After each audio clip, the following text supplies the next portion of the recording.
Hey, good morning, everybody, and thank you for being here. For those that don't know me, I am Wald, 10-year post-stroke survivor, and I am really committed to raise awareness for stroke and aphasia, as well as brain injury. Um, and now I have a very, very good friend, another fella stroke survivor, Delanie here, sitting right next to me, sort of sitting next Hello. to me. How I'm are you? doing pretty good today. How are you? I'm doing good, and I'll just tell you when someone pops on because they're coming up. Today, just to let you know, today's a kind of a difficult day for me. Not it's a good day, but just talking wise, it's so when I start mumbling to everybody, I'll get over it. But Uh, we all understand, Derek. yeah, exactly. Naomi says hi. Salute as well. She says hi, Delaney and Jerry. How about that? Tammy Straight, Melissa, nice to see you guys here. So you had a great time putting this stuff together for stroke survivors, caregivers, to what we need to expect, Right. right? I mean, Well, I was sitting here thinking, a couple weeks ago, there are so many things that had I known before I'd left the hospital or rehab, life would have been so much easier. I yeah, was extremely lucky. I had my sister who also had her stroke. She was there, so I kind of was able to look and see what she had been through. So I had a little right. upper hand on maybe what other people would do. But I thought that if people had some resources before they went home, they may not have all the answers they need, but at least somewhere to look.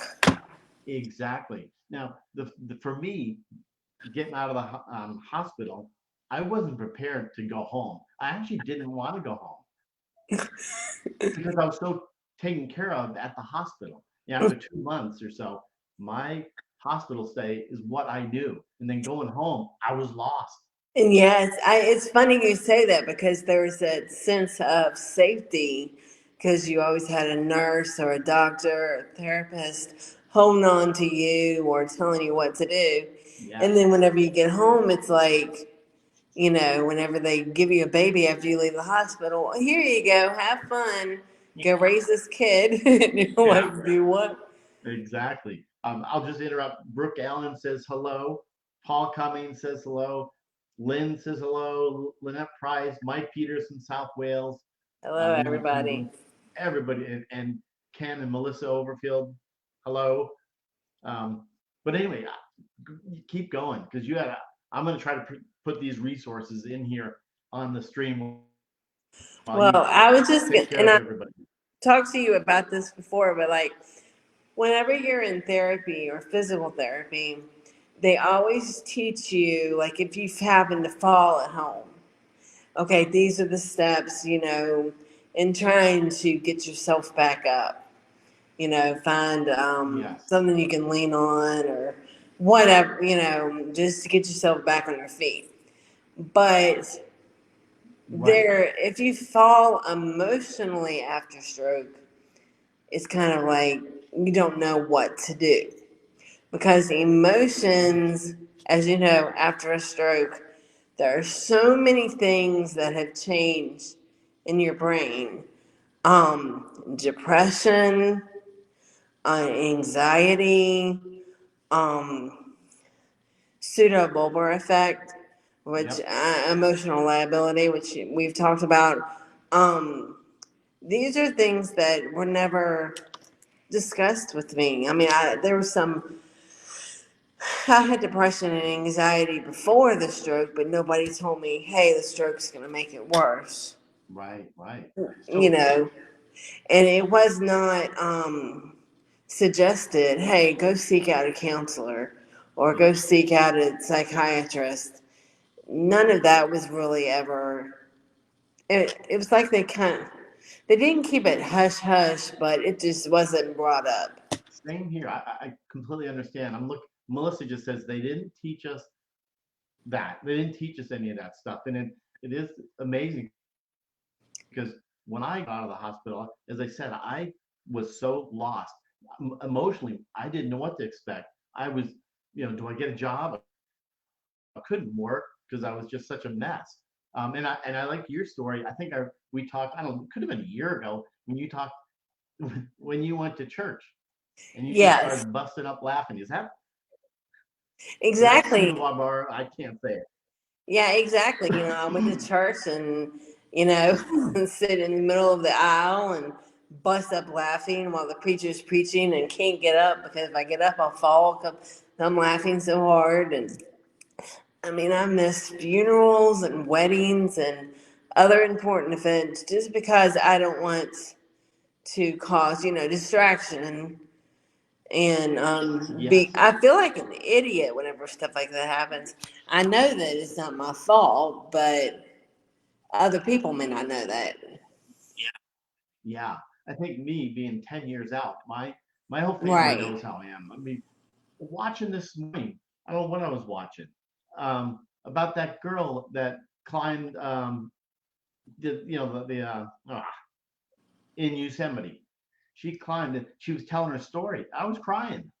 I mean, my, everybody's, you're crying again. I cry all the time. I don't mean to, but that's just how it is. Right. And so like we were saying, there's all these emotions. You don't know how to deal with them. Your family and your friends don't know how to deal with them. So Yeah. you may need counseling, your family may need counseling just to understand this new person that they brought home that they don't understand. Nobody understands what's going on. So what I did was I decided to compile a list of things that I wish I had whenever I went home. And I don't know if anybody else was like this, but one thing I did when I got home is I love to read. So I grabbed or looked for every stroke survivor book that I could. Um, and I felt so comforted by these stories because it was like, oh, I went through that. I went through that. And it was nice to know there were other people out there like me. And That so, is true. And I just let's see. It should show up. I just put it in the comments. There it is for one of the links because you have three links that you did. Um, so hopefully you guys see that. Well, you will see it and click on it. And that's just one of them. Delanie's did three. One for marriage, what to expect after marriage, and you touched on it. We did. Well, I read it, but you touched on it as far as what to expect with your marriage. I mean, does the spouse just say up and leave? right, because there's so many couples where a spouse or a boyfriend, girlfriend, significant other, they can't handle the new changes and or the new responsibilities depending on how much help the person needs or just the personality changes. They can't deal with it. And so they just up and leave. And I told you the other day, I gave my husband because I'd been married for 11 years at the time and had two young kids. And I said, listen, if you want to leave me, I'm giving you permission because I didn't know how far I'd get in recovery. But he was like, nope, I'm standing for, I said those vows, I'm not going anywhere.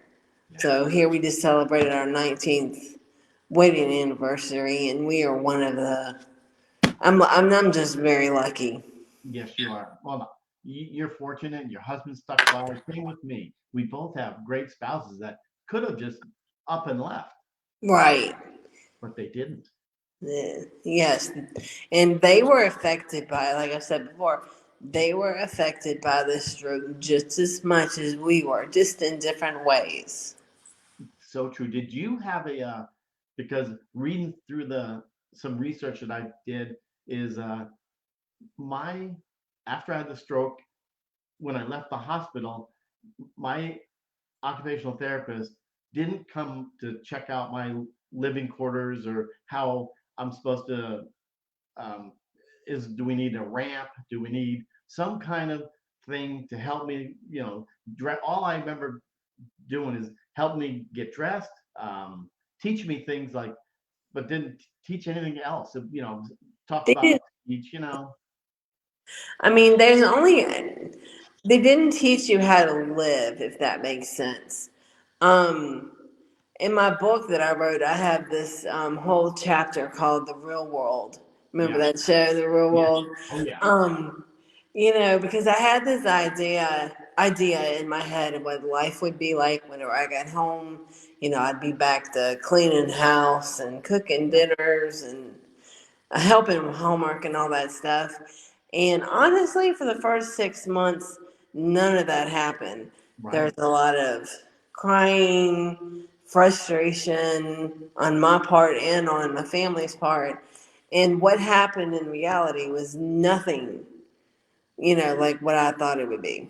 yeah, exactly. And I'll read some of these comments here, and you'll see them obviously after the show. But I'm just gonna pick up a few. Like Lynn says, "I read your first book, Delanie."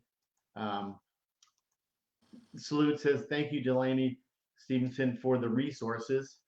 Um, Salute also said, "Happy 19th anniversary to you and Thank your you. husband." Yeah, it's awesome. And okay, so Lynn, in February they'll be married 34 years. I guess it's Wow. June. Yeah, That's and awesome. it is cool because we just celebrated our 37th year. Wow. I mean, Goodness. amazing. She stuck with me. Because sometimes doesn't it feel like 100 years instead of Yeah, 30? I Depends know. on the day. That's true. Lynette Price says, "Happy anniversary. You're blessed." Yeah, and then this is I know Lynette Price. I mean, there's so many different stories. Lynette Price put in her husband became abusive. I took it for first 6 years.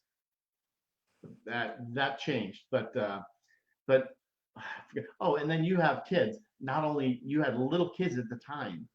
Right. They were actually 5 and I think or 4 about ready to turn 5 and then the other one was 6.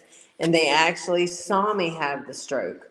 So Yeah, they had their own PTSD from that. So they were in counseling for that. And then it caused anger issues with my son that we're still 8 years later dealing with as a teenager. yeah, And they've gone through their whole little battle themselves. My poor son refers to the old mommy versus the new mommy. and that's And in your he's, book. yeah, and he's like, I wish the old mommy would come back because the new mommy's not as much fun. Yeah. Well, I understand. I'm actually, but yeah, no, I true. So Serena says, "Love your hair, Delaney." Oh, thank you. Yeah. Um, oh, you're gonna have to. There's a lot of comments. And Salute, when you write so long, I have to give her a hard time. Me trying to read it, but we'll look at it later. Sorry. You're fun. And Like, it's okay. Like I told Jerry earlier, everyone, my laptop decided to be in a bad mood today and not work for me. So I'll yeah, go and see what y'all said later. yeah, and keep talking about the or if you could explain more about the because I'm gonna right now I'm gonna post more of the I posted one of them out, but there's two other ones about marriage, and then the other one was young stroke survivors or something. I read them and they're pretty awesome. All the but the resources are so valuable for me. Um, I I didn't know what to do after my stroke. What am I? I needed to find a hobby. Should I go to the airport and just volunteer? But I really couldn't walk. Wheel myself in the wheelchair down to the airport because that was my one of my passions to fly airplanes. And so until I met this group, the stroke survivor, this whole group really helped me out. This is like my support. And your hair does look awesome. I love it. But this Just had to throw it out Thank you. there. So, yeah, while I'll stop rambling. Oh, you're You fine. can keep touching on No, some of the things. well, I used to be a teacher before I had my stroke. I taught for 11 years. I was taught ninth grade world history. The kids loved me, but they hated the subject. So teaching is in my blood. And I'll be honest, Yeah, and there was no way I could go back to teaching right now. My patience is just, I would not want to, I mean, my kids, I love them, but I would not want to be around ninth graders all day. right, But right. I knew, I feel like I still feel that passion to teach others, and so that's what the stroke has been able to allow me to do is to help others who are maybe, baby stroke survivors, those that just had strokes, or may I don't care what stage in the rehab process you are, but just I can express myself through writing, through speaking, and it helps me and it helps others just to know that, oh, these feelings that I have, I'm not crazy. There is somebody else that feels the same way that I do. Exactly. Now, are you looking forward to going back to like the hospitals and kind of tell them what you know? I mean, because it's I've like, done that some. I'm actually working with the hospital that I was in. I'm going to be speaking to some nurses who work on the stroke unit nice. on Thursday, and talking to them, sharing my story and talking to them a little bit about things that maybe they should know, especially for patients might be aware, but maybe they have the tube in them and they can't talk. Just letting them know that we're see us as people, not just patients. Yes, You exactly. know, but I love to go talk to nurses and doctors and other stroke support groups, and just share my story. And you'd be surprised how much, even though everybody's stroke is different, we all have different stroke stories. Um, but we have the stroke in common, and that kind of forms a bond, Yeah, that other people just don't get. yeah, so true. I know we've talked about this. Um, listen, I'll just bring up more comments. I'm starting way back. A trend I'm seeing: teachers and strokes. Um, anyone know numbers? Um, sorry, I'm stroke mode. I can't You're understand fine. things, but yeah, when I used to go before the pandemic, I was so committed to go to all these different stroke support groups at stroke wards and all these things to share my story as you, and it does make a difference because I know I want to tell them what to expect Hmm. and hand out some things that I have, and just to tell them you're not alone. I mean, we're here for you, and like you said, talking to the nurses and doctors, they don't know what we are going through. They know textbooks, what they're Exactly. right. And what is neat to me is I've actually been able to go back to the ICU ward in places where I did some of my rehab, and they only saw me with that breathing tube in me. They Yeah, saw me not moving. They saw me not walking, not talking. And then whenever you walk into the unit and they see, hey, that was you. And I mean, it makes just the look on their faces. It's priceless. yeah, it's priceless, and it helps to encourage them, because a lot of times they don't see the fruit of their all the hard work that they do. Yeah, so true. I know. I went back after a couple of years and saw them. They made me excited to see that they were excited that I'm Right. walking. I walk with a limp and whatever, and swinging out and kicking people, but I'm walking. It's Exactly. yeah. So that encouraged me to do more, and but I miss that. I want to go back and do that. Yeah, but that's the good thing about Facebook and the internet and Zoom or whatever Yeah, technology you've got. Um, there's so many Facebook groups, and like you doing what you're doing, you can connect. Of course, like you said, I was not sitting literally right there beside you, but here we are talking to people from all over the world, and um, somebody who's living in another country is gonna be like, hey, there's somebody, yeah, thousands and thousands of miles away who gets it. yeah. It's so true. I mean, we have people, as you know, from all over Athens, all over the world, literally all over the world. Um, but yeah, it's fun watching, talking to people. I don't want to say like you, but we're all like, you know, that didn't come out right, but sorry, just No, it's true because they kind of get it. yeah, true, Like whenever you trip up on your words, you start laughing, or you're like, "Huh? What did you say? I don't understand." They don't look at you like you're weird. They right, totally accept you for yeah, who you are. yeah, and oh, Naomi says, Jerry, at least you can make it look like you didn't mean to kick them. Oh gosh. Maybe you wanted to kick some of them. Yeah, that's so true. Mike Peters, he's so funny.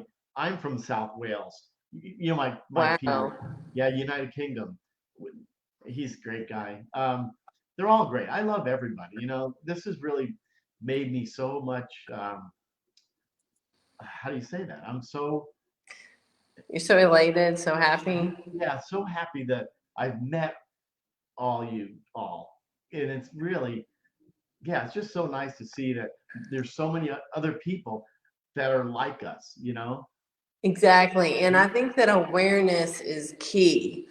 We were talking a little bit earlier about young people and strokes. My sister had her stroke at 29. I had mine at 33. You know this already, but my nephew just had a stroke yesterday. Yeah, He's only 40. right. So, it's becoming, unfortunately, more normal, so to speak, for young people it's not just an elderly problem. Um, I know it's because, we're not as active and we don't eat like we're supposed to and all that, but letting people know about the signs of stroke and that, hey, yeah, and Yeah, I have so many people whenever I walk around with a cane. What are you doing with the cane? You're so young. What happened to you? How people, they don't have it. Normal people or whatever you want to call them, they aren't shy about asking, hey, what's wrong with you? Um, but then that allows you to share, well, hey, you had a stroke. And then that starts a whole conversation where you can give somebody a little bit of education without them yeah, knowing it. yeah. It is so funny because a friend of mine, I don't know if you know Maddie Neenback. Mm-mm. She's another stroke survivor. She's on Instagram all the time, but she took an Uber one time, and she said, she limped in the car, and they got to talking about stroke, and then she said, well, I had a stroke. Well, you don't look like you had a stroke. So what are we supposed to look like? We don't have a poster child for stroke. I mean, because some people walk away and they look, and then they don't have any, it's, I'm trying to think of the word. The area I'm stroke brain, and I can't think of the word. They don't have any deficits at all. And then you Yes. have some people who are in a wheelchair, and then you got others with canes, others with AFOs, and then Yeah. some people, they may look like they're all healed on the outside, but then have so many emotional issues that you can't even see. So just because somebody looks okay does not mean that they are okay. Yeah, I think that's exactly right. So many people have recovered kind of physically, but that emotional part is just, if I don't keep busy, that just gets into my brain and just, even I wake up in the middle of the night. Sometimes I have nightmares. A lot of things that kind of stick it to me, and so yeah, the emotional aspect of this whole thing is just crazy. There's some comments that I'd love to read here that just they're going. Well, Mike Peters, I'll say Mike Peters just says, I still don't know about sex.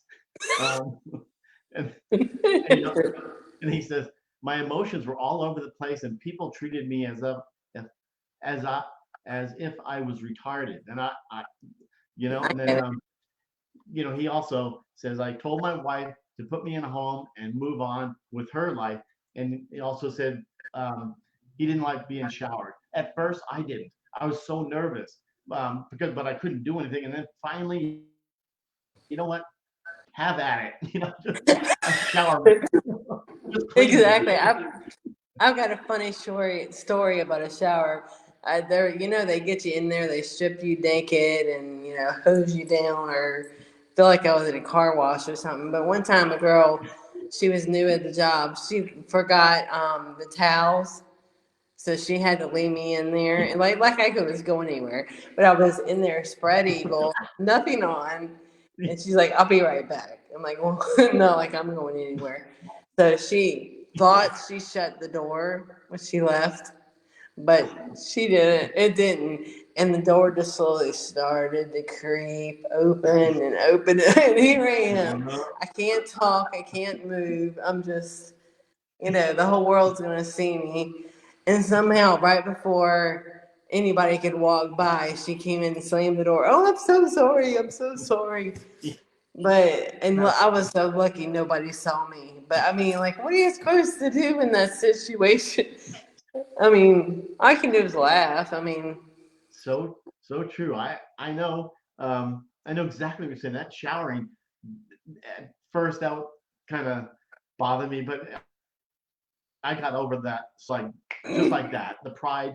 I mean, really, if you haven't seen this before, and so Michelle says she just hello Jerry and Delanie, and there's I appreciate all these comments. Or I think we all need to our hair pink to show we've had a stroke. Oh, so that's how okay. So yeah, he meant doing our oh, wait, another one here. Yvonne's here, says hello. She's from Athens, Greece. hi. Salute, Jerry. Yeah, that's awesome. Jerry and Delanie, I love the way you're having a conversation. You both are great. Well, thank you, Thank Salute. you. Yeah, Yeah, and that's what we're doing. there's a lot of laughter, and that's it was something important that I learned, is that laughter truly does heal. And because I have so many funny, bedpan stories, medicine squirting out of my peg tube stories, farting stories. I'm sorry, I'm an open book. No. I like the story. You did a video with your awesome dad. When he was alive. And I mean, I watched it several times. I cried and I laughed. We told some of the stories. I mean, but it's like you have to, because if you don't laugh, you're going to just cry and be miserable. And you do have days where you're allowed to do that, but just don't stay there. Just laugh at yourself, okay? I mean, I farted in a nurse's face before. And you know what? I didn't apologize. I just sat there and laughed at her. I mean, and she was laughing too. Nurses would actually like to come into my room because they knew they would leave with a smile. And I was like known as the comedian on the floor, but it helped me. And for a few minutes, if at least, you forgot about where you were and what had happened to you. You felt like a normal person. Yeah. Me. So I think that laughter in the hospital, whenever you get home, I mean, I'll be an open book. I've had problems with incontinence, and My kids think it's hilarious. Oh, mommy peed on herself again. You know, I could cry about it or like, yeah. So I bet your friend's mom can't do that. You know, you know, you've got to laugh. Life is just too short. Yeah, it is, and it's so funny. Me in the hospital, my affected side's the right side, and always my nurse is. I had a long story on this one. I'll be making it really quick, but I think we all have that. What's it called? You're kind of invisible, or you can't you don't know what's like when I get in the car and I try to get out with the seatbelts and it's stuck on the like, on that side. But my nurse, who I had for quite some time, she'd always come over and she wanted to take my blood, and my arm would like rest on her boob, and she didn't, and I didn't realize that, and she's looking at me, and I'm like, oh, whoops, and long story short, she ended up marrying my son. Seriously? Yeah, she married my son. It's just wow. Yeah, that was another story. But yeah, some of the stories we go through. Bo says, I always laugh at myself. You have to, and Yeah. it's so true. Just like you said, Elaine, just like that. And Tom and Tom and I laugh all the time. Right, that is the best medicine. You have to laugh. Yeah, you have to. Otherwise, So you're gonna just get down and depressed, and you don't want to get there because then it's so hard sometimes to get out of that. yeah, exactly, exactly. How do you get it? I mean, I get in that situation, but it's probably by myself, or sometimes I catch myself, even when the family's there, being like, why I'm not talking, why am I acting like I'm depressed and all that. But then I have to shake myself out of it. So how do you, because it happens to you, we're all stroke survivors here. Um, you get in that mood, but you've got teenage kids. Well, that's where I do for me. That's I like to write. Um, I like to talk. I like to. Those are my ways of my own therapeutic tools, I guess, so to speak. So everybody Yeah, has something that they like to do, something they're passionate about. And it doesn't have to be complicated, I don't know, sewing or crocheting or playing puzzles or, it doesn't have to be complicated. But you gotta find what makes you happy, yes, what gets you out of that dump that you're in, or whatever you want to call it, and just continue to do that. yeah, Um, because sometimes I find myself like that, and I'm like, let me pull out my laptop and write something, and maybe I'll write about what I'm sad about, yeah, and after I get the emotions out, then I feel better. yeah. You have a website, um, but before we go there. This is funny. Mike Peter says I had spasms and my hand shook under the bed covers.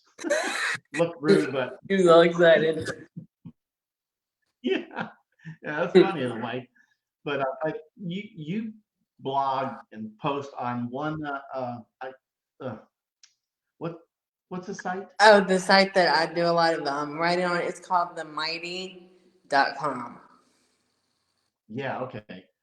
And it's I don't know if this is the one, but yeah, and I've written a bunch of articles for them, and it's basically a website that is dedicated to any type of disability, whether it be mental or physical, and then people who have issues write about it, and then if you want to look up anxiety, ADHD, depression, stroke, cancer, whatever, you just put that into the search bar, then it'll bring up articles of people that are going through similar things that you're going through. yes, yes. In fact, Lynette Price, she she's amazing. You know Lynette Price. She said Mm-hmm. you you can sorry, yes, you can't stay down. I hate it hard at times, but you have to stay down. I mean, you don't want to.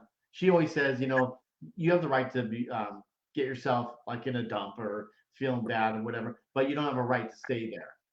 Yeah, exactly.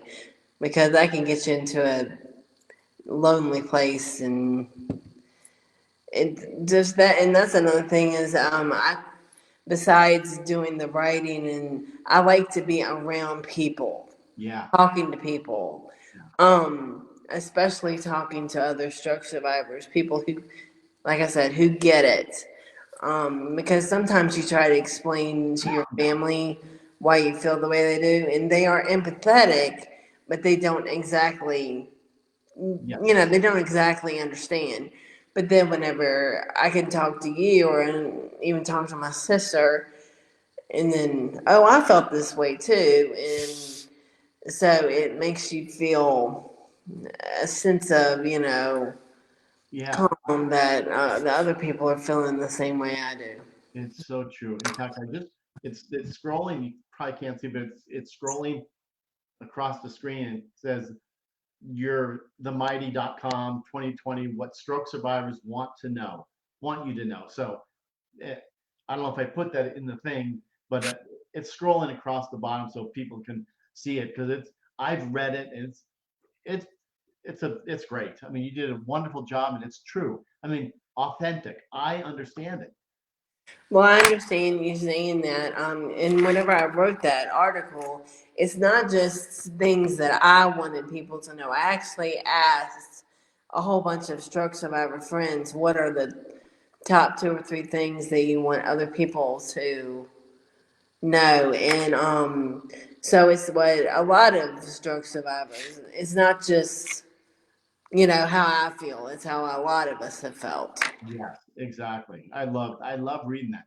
Okay, so Lynette Price, I usually butcher up everything when she says this, but she just said here, you have the right to get down, but you don't have the right to stay down. Another need, another need to see you overcome things so you can get stronger to it. You can so they can get stronger too. Thank you, Lynette. Oh, wow, stroke moment. But so what else can you talk about? Because I know you have so many things that we want to talk about as far as um, stroke and health. well, I know that I know we've talked about the emotions after stroke, Mm, stroke in young people, marriage after stroke. There's even a group out there called Fast Parenting After Stroke.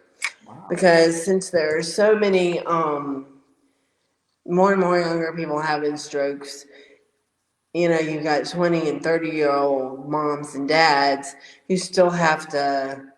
Like my sister had one child that still needed to be potty trained. So she still had to change diapers one handed. How she did that, I don't know. But, Oh, you have mothers who just gave birth right, right. and they might have had a stroke during delivery or whatever. And so it's,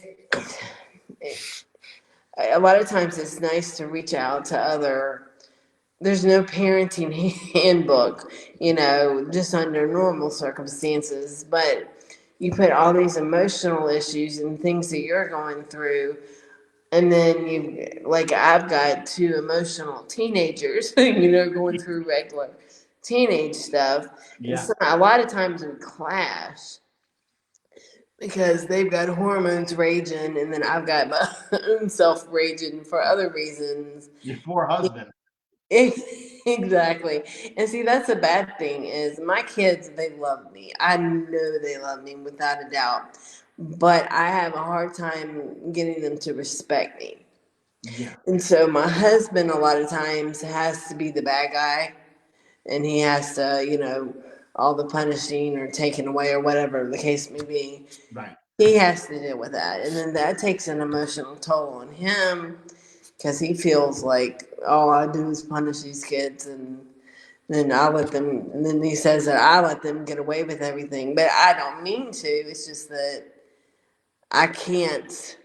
run after and grab stuff from them or come back here but Yeah, it's just it's parenting is a lot to go through anyways, and then you throw a stroke in the mix and that just makes it that much more complicated. yeah. Oh, exactly. With some of the comments, just to catch on a few of them, because I've been missing a lot. Lynette, hey, I have stroke brain too. Yeah, thank you. And then Lynn says, they know what you went through as far as the stroke, you having a stroke, me having a stroke. And then there was a good one here. Naomi says, same with caregiving. It takes another to understand. So true. So Yes, yeah, and on that list that I sent you, yes. let me see if I can find the name of the book. Give me just a second. Was it the Word doc? Yeah. Yeah, I Shoot, put let me it in find here. the book. Give me just a second. I'm sorry. No, no, yeah, I have it out here somewhere. So my husband, Here it is. It's called Coping with Stroke 50 Answers to Everyday Caregiver Challenges by Monica Wheeler. And this is a book that is just for caregivers and ways oh, nice, to nice. help them. So there are books out there. You have to look, and a lot of them are on Amazon, and a lot of them are also audiobooks because I know some stroke survivors, have problems singing or concentrating or whatever. So a lot of these, if you have to do a little digging sometimes, but the Yeah, information is out there. yeah, there's a lot. Because when I had my stroke, I was the one that had a stroke. I was it. I didn't because I didn't know. And then we have another friend out there who does a show also, Mark Garman. I don't know if you know him. He Mhm. he had a stroke at 15. Oh wow. So just Yeah, imagine being a teenager having all those issues, two regular teenager issues, and then having the stroke, and then I just that would be tough. yeah, yeah. No kidding. And Lynn says my husband sometimes treats me like a kid. Yeah, I know. Oh, Yes, I can yeah, relate to salute. that too. I tell Yeah, mom, Salute just said, yeah. Salute just said, coping with stroke by Monica Wheeler? Question mark. yes, that's That's the it. one that's just about just for caregivers. Perfect. Thank you, Salute. That was good. Yes. So keep going. I'm so fascinated by all this information that you did. Well, I was just looking at the list that of those 10 things, and another thing is that people don't often realize that stroke survivors aren't going to recover just overnight. For a Right. lot of people, especially again dealing with if you've had your stroke in your 20s, 30s, 40s, 50s, you may be, as you know, you're 10 years out, I'm 8 years out, Right. and people still say they see improvement in me, like in my walking or my talking. Um, in the 8 years that I've been out, like they haven't seen me for a year or two, and then, oh, you're walking better, you're talking better. But recovery can be a lifelong process, Yeah. Yeah. Exactly. you Completely know, understand. because you're still, you and I know you had your hip issue earlier, and I've broken dislocated shoulder, broken ankle, several surgeries. So, I mean, my doctor visits and therapy was not over with when I was done with the stroke. Because when you have Right. balance Right. issues and, other things going on, there's no telling what you're going to fall on or run into. Yeah. Been there, done that. Now, do you carry your, are you home by yourself at any time? Like me, sometime before the pandemic, my cell phone would not leave my pocket. it right next to me. Even when I'm showering, it was real close. If I had to fall, I know to, you know, Yeah, that's one thing I like to do is walk. Well, one thing I like to do is walk up and down my driveway for exercise. right? And I have fallen on several occasions. So my husband does not let me walk unless I've got that cell phone in my hand or in my pocket or something. So that way, if I do fall, then I can call him. Because there's been some instances where it's like, why is Delanie not coming back from her walk? Well, Delanie can't get up because Yeah, Delanie fell in the middle of the driveway. So I've had the mail lady come give me a time or two. yeah. I'm with you on that exactly. But there's so many. True Delaney from Lynn says true Delaney. I mean, yeah, this is okay. So Naomi, you know Naomi, she's a caregiver to Jean. She says Jean coughed the other day and fell. I mean, I'm not laughing, but I kind of am because I get it. I totally get it. So yeah, sometimes when, because with the pseudobulbar, I laugh almost to the point of hyperventilation, and I have had instances where like I'm standing and I'm laughing so hard I forget to tell my legs to okay hold yourself up, and I just lower to the ground. I wow. won't fall. It's just like all my breath is on focused on my laughter and not on it's weird. No, there's no weird. I understand that. I keep reading comments too, so I hope I'm not doing the right thing. I don't know what the wrong and etiquette thing, but I'm doing it. Salute says coping with stroke: 50 answers to everyday caregiver challenges by Monica Vest Wheeler. Yes, she's really good because she works a lot with people with dementia, and she's part of that. Have you heard of the retreat, refresh and restroke camp? It's very familiar, but Okay, they had a stroke camp. I went to it one time. They had to cancel a bunch this year due to COVID and all that. But she's usually travels around the different states to do stuff with them, and she's a really good writer, a good person. wow, sounds great. I'd love to, be a part of that. I wish this thing goes away, this COVID, because I want to get involved with more. I know it's been, it's.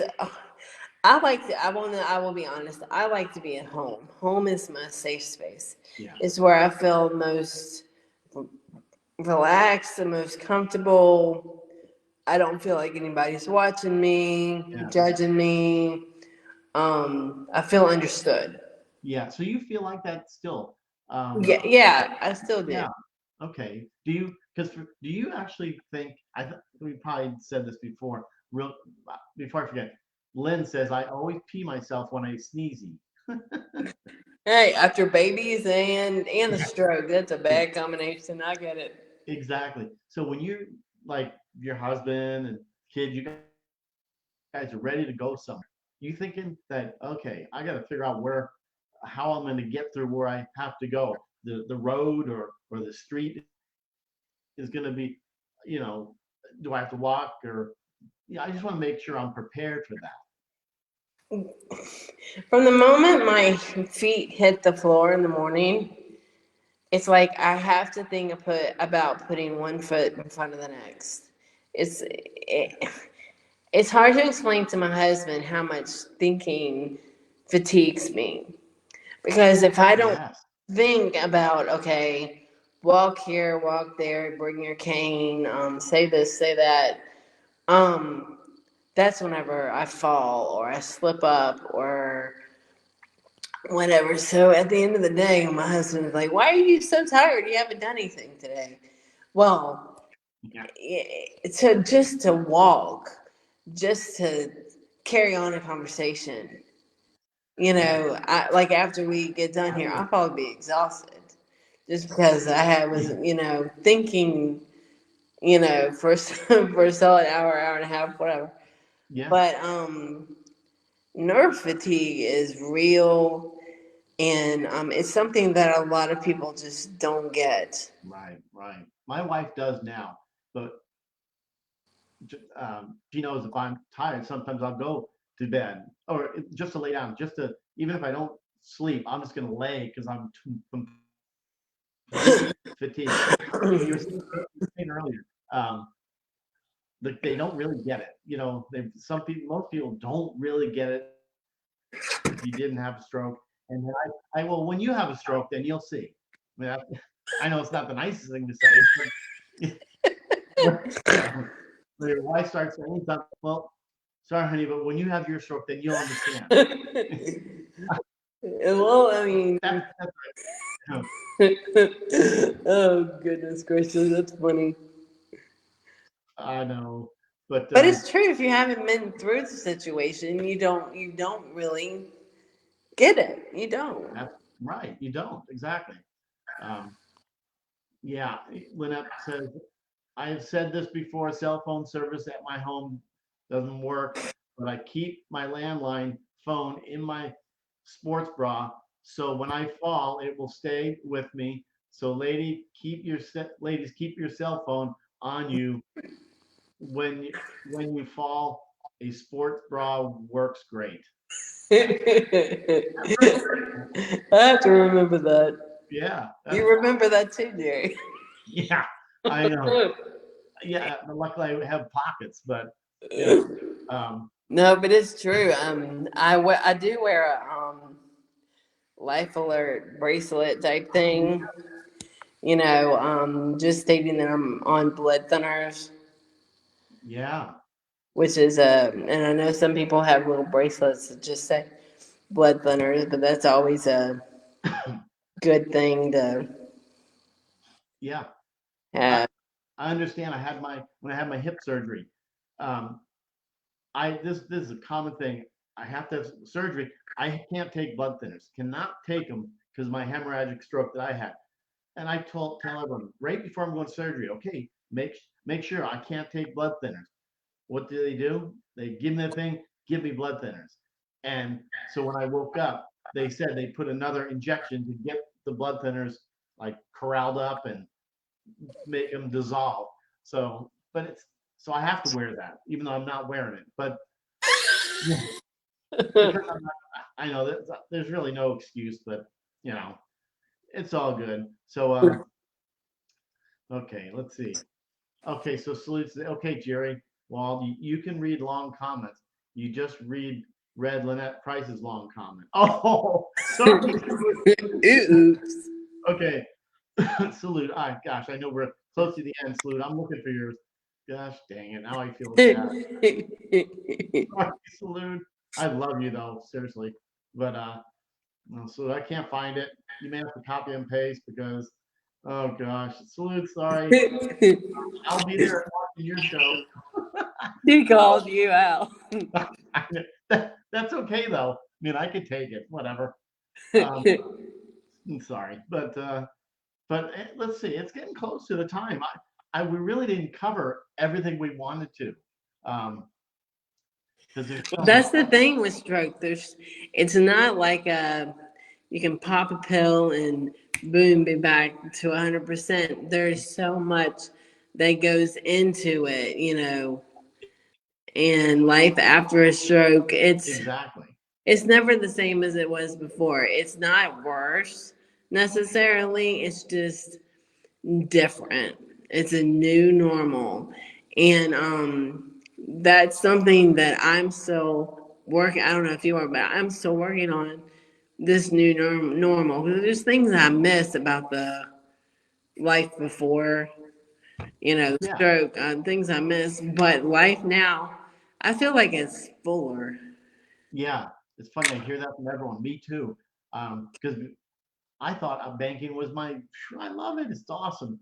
But no, this is my passion. I want to spread awareness. I mean, I know you do too. You're writing on it. I have your books and I've read them and they're for me, like you said earlier about a audio book because for me, I lose my concentration just like that.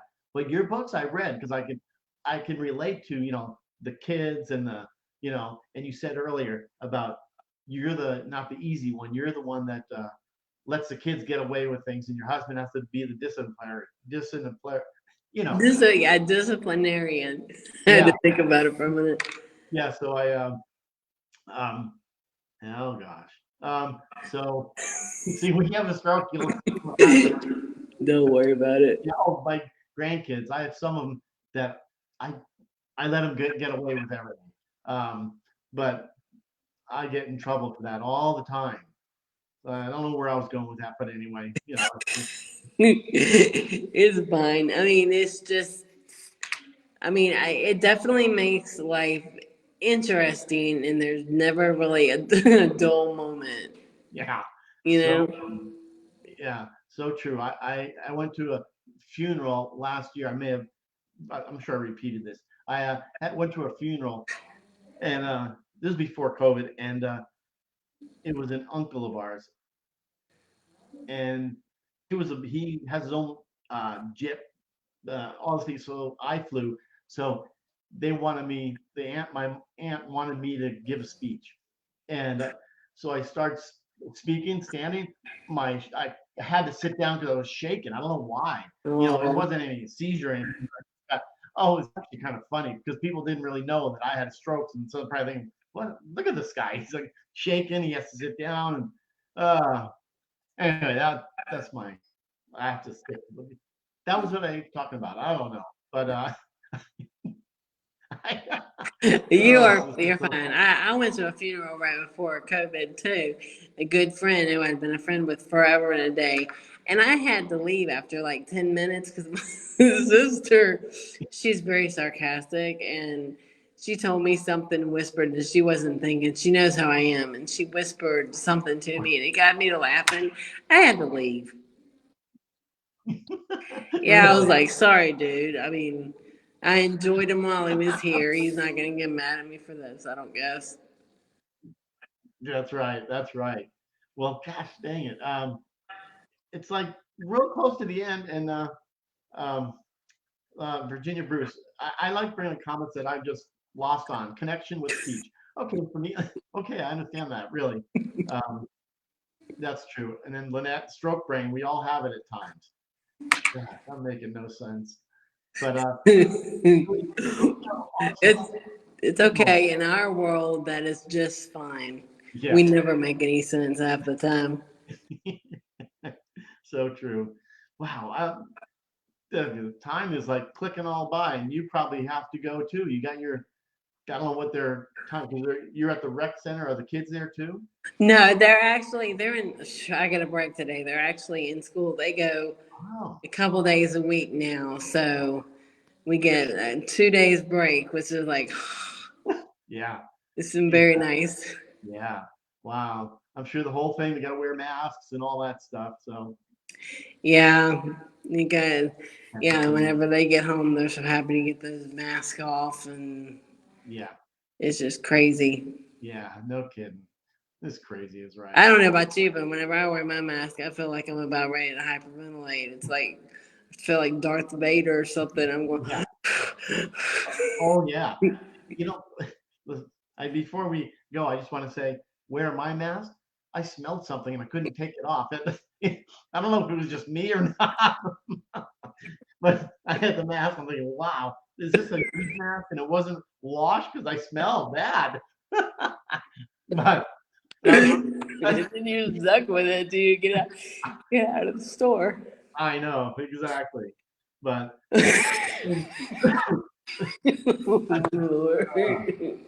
You're good.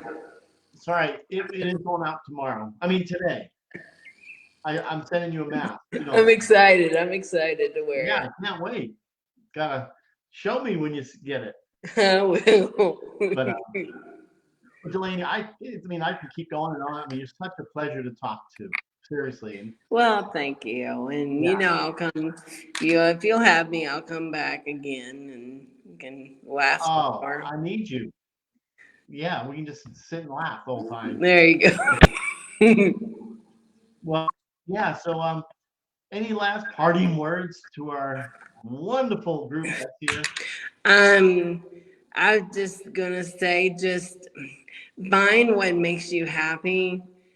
Um, laugh a lot because it makes you feel a whole lot better, and just know that there are other people out there that feel the same way you do. And don't be afraid to reach out. I'm on Facebook if people want to message me and talk to me. I know that some people talk to you. It's fine. I'm here. Talk to me. Perfect. Yeah, I will. Oh, and everybody else should. Well, you guys have a great day, and Bye, love everybody. you all.